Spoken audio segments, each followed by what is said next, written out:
જય દ્વારકાધીશ મિત્રો, આજ અમારે 5મો દિવસ છે.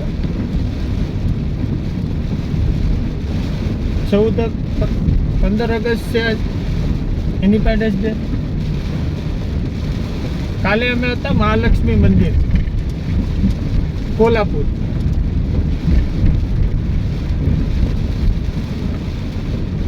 અત્યાર લગનની માલપા આપણે 4 દિવસની માલપા કાલે 1000 કિલોમીટર આપણે કપાઈ ગયા હતા.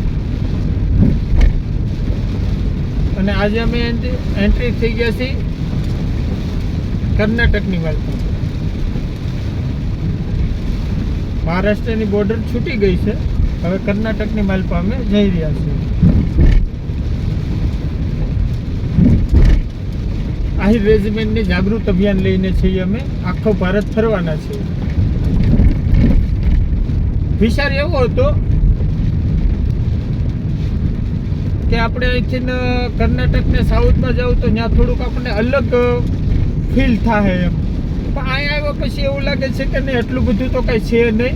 સેમ આપણે જેમ દેશમાં આપણે જેમ મકાન હોય એ રીતે જ હાઈવેના જે ગામડા છે એ રીતે સેમ મકાન છે. આપણે જે આપણી બાજુ છે એવા જ છે.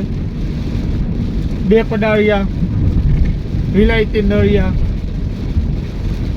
કોઈ એટલું બધું ડિફિકલ્ટ નથી. ખાલી અહીંયા ખાલી એક લેંગ્વેજ ફેર છે, બાકી રહેણી કહેણી બધી સેમ જ છે. કોઈ રહેણી કહેણીમાં ફરક નથી, ખાલી ભાષા ફરક છે અહીંયા.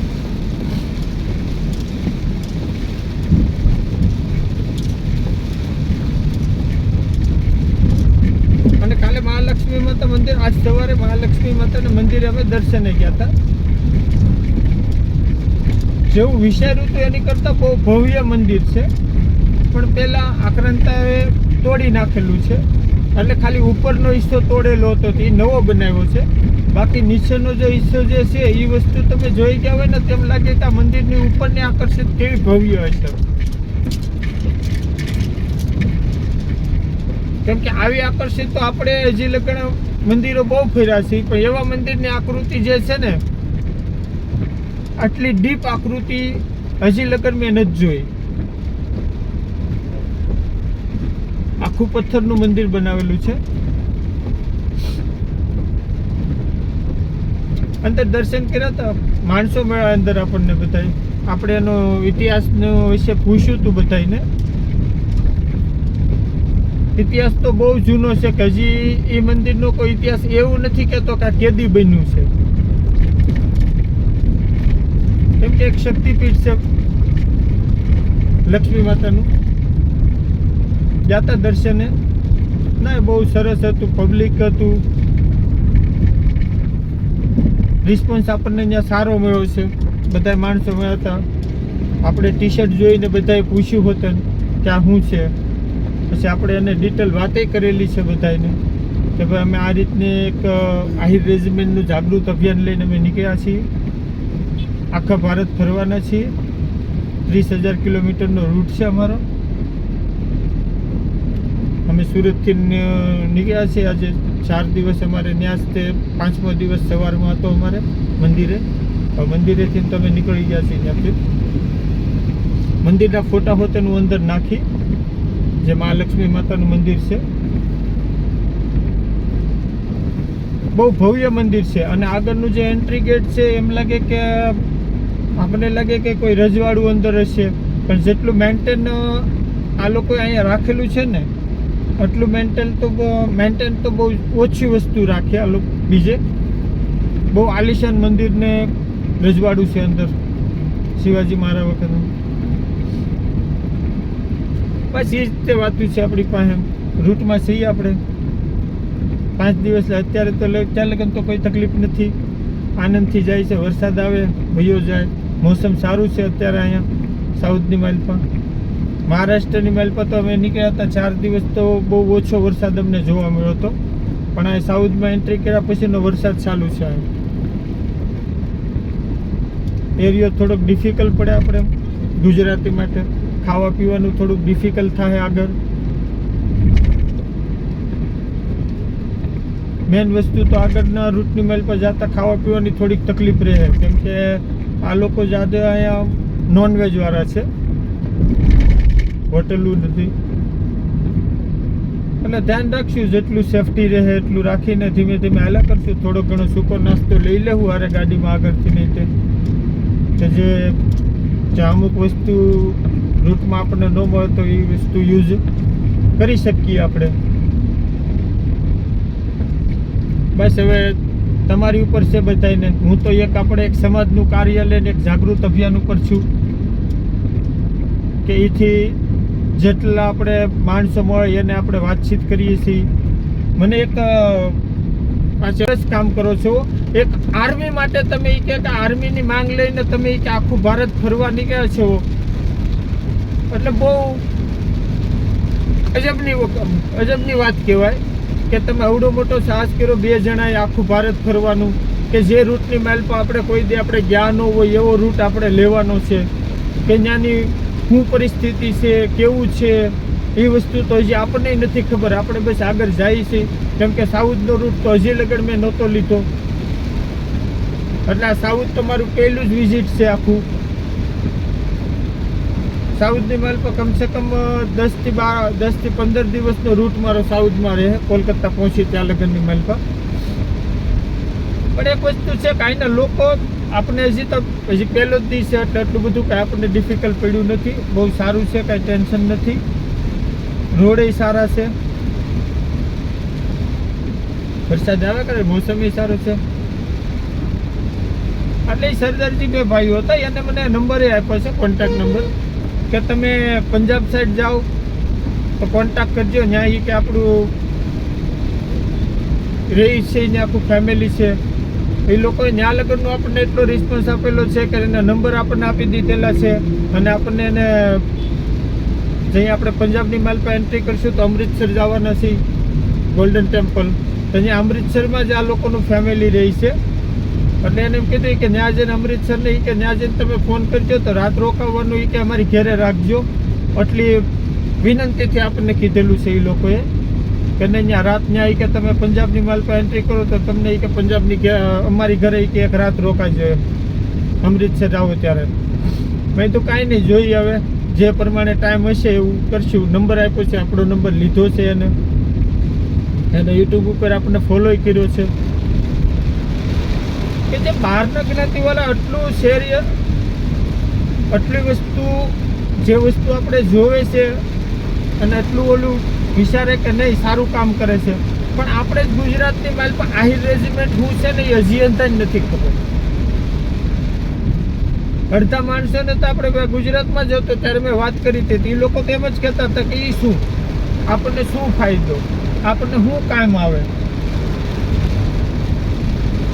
અત્યારે તમે રિસર્ચ કરો, અત્યારે બધા પાસે ફોન હોય છે, બધા ફોનની મેલ પર વોટ્સઅપ રમતા જ હોય.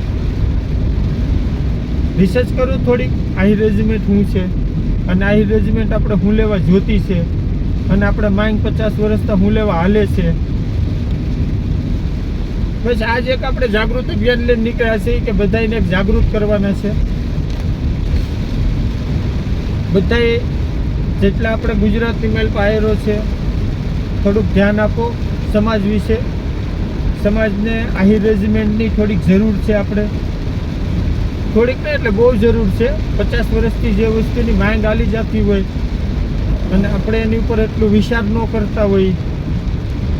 આજ તો અમે 2 કાકો ભત્રીજો બે છીએ, અમે એવડો મોટો રૂટ લઈને નીકળી ગયા છીએ, 30,000 કિલોમીટરનો રૂટ, એક જાગૃત અભિયાન ઉપર, કે એથી કે જે નવી પેઢી છે એ લોકો તો જાગૃત ધીમે ધીમે થઈ રહ્યા છે.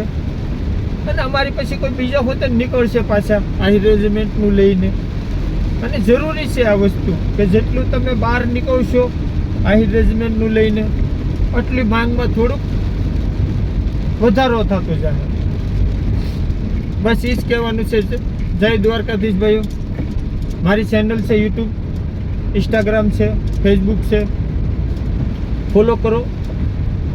ચેનલ ઉપર થોડોક સપોર્ટ કરો અને કાંઈ વિડીયામાં કાંઈ અમારી ભૂલચૂક થતી હોય તો અમને કમેન્ટ કરીને જણાવો તો થોડોક અમે સુધારો કરશું અમે. અને થોડુંક બોલવામાં થોડોક સુધારો, કેમ કે હું કાંઈ પહેલાંથી આ ચેનલમાં એટલું બધું વિડીયા નહોતો મેકતો, પણ હવે બોલીને પહેલાં તો કેવું હતું કે આપણે ગમે ત્યાંથી ઉતારીને આપણે વિડીયો ગમીને ગયા હોય તો ઉતારીને આપણે ચેનલ ઉપર મેકી દેતા હતા, પણ હવે તો બોલીને મેકવું પડે છે, થોડુંક ડિફિકલ્ટ થઈ રહ્યું છે. બસ એ જ છે કે થોડું ઘણું સુધાર અમે કરશું, અને અમને જ્યાં ત્યાં થોડુંક મિસ્ટેક થતી હોય તો અમને પ્લીઝ મેસેજ કરીને જણાવો તો થોડુંક અમે સુધારો કરી શકીએ અને અમને ખબર પડે કે શું વસ્તુમાંથી મિસ થાય છે. બસ આ તો આ રીતનો રૂટ જ આપણે એમને છે અત્યારે. તો હવે જઈ રામેશ્વર સાઈડ નીકળી ગયા છીએ. અહીંથી રામેશ્વરનો રૂટ 1200 કિલોમીટર જેવો થાય છે, એટલે 3 થી 4 દિવસ અમને લાગશે, કેમ કે આપણે ગાડીની ઉપર એક આહિર રેજિમેન્ટનો ફ્લેગ છે, ઝંડો, અને એક ભારતનો ફ્લેગ છે, એટલે ગાડીની ઓવર સ્પીડ આપણે કરી નથી શકતા. ગાડીની સ્પીડ આપણી નોર્મલી જ રહેશે 30 થી 35 40 એન્ડ આરામથી જવાનું છે, કોઈ દિક્કત જેવું નથી. આમ વ્યવસ્થિત રસ્તા સારા છે.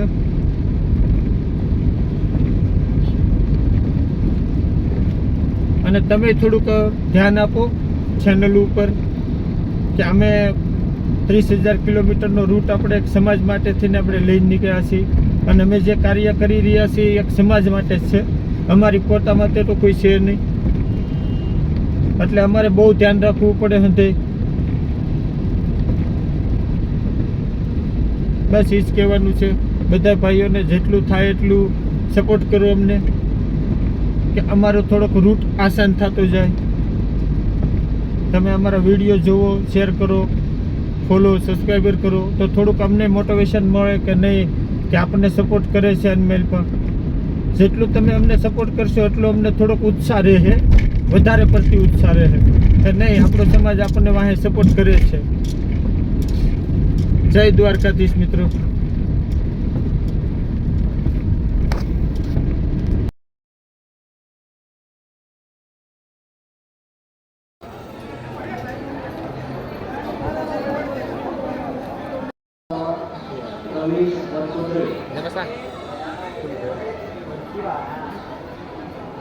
કેમ કે તે એ વસ્તુ નહોતી ને હેનથી ખંડિત કરતો, એ તોપના ગોલિયાથી બધું કરેલું છે ખંડિત. નગર આ પાણો છે ને એ તલવાર ને ભાલા ને એનાથી તૂટે એમ નથી.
पूजा मंडप अभिषेक मंडप में आइए ना जल्दी, तो पूजा मंडप है, अभिषेक मंडप आई, तो जल्दी आओ, पूजा होने वाले.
ખાલી